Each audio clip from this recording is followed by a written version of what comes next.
येवला शहरात गेल्या महिनाभरापासून चोऱ्यांच्या प्रमाणात मोठी वाढ झाली असून अज्ञात चोरट्यांनी पोलिसांच्या गस्तीला आव्हान दिले आहे। काल रात्री शहरातील व्यंकटेश सीड्स आणि दीपक लाईट हाऊस ही दोन दुकाने फोडून चोरट्यांनी दुकानातील रोकड लंपास केली आहे। हा सर्व प्रकार सीसीटीव्हीत कैद झाला आहे। या घटनांमुळे शहरातील व्यापारी आणि सामान्य नागरिकांमध्ये भीतीचे वातावरण पसरले आहे। येवल्यात सध्या घरफोड्या आणि चोरीच्या घटनांनी नागरिक हैराण झालेले आहेत। एसटी प्रवासी असोत की दुकानदार, प्रत्येक जण आता असुरक्षित भावनेत आहे।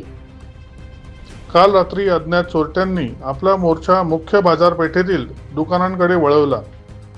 दुकानाचे शटर उचकटून चोरट्यांनी आत प्रवेश करत गल्ल्यातील रोकड लंपास केली।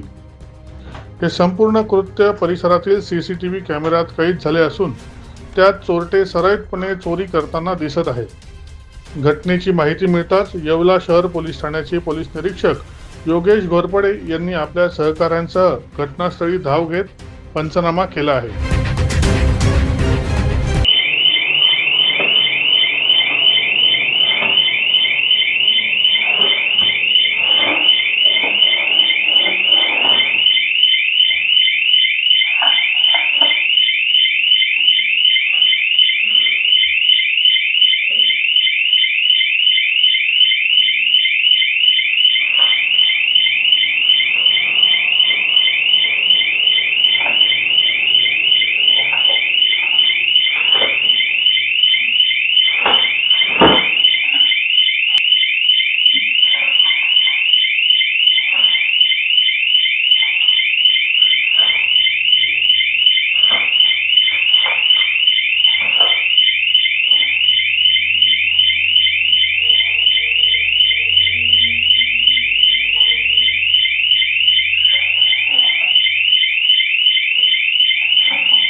दैनिक भ्रमरसाठी प्रतिनिधी दीपक सोनवणे, येवला।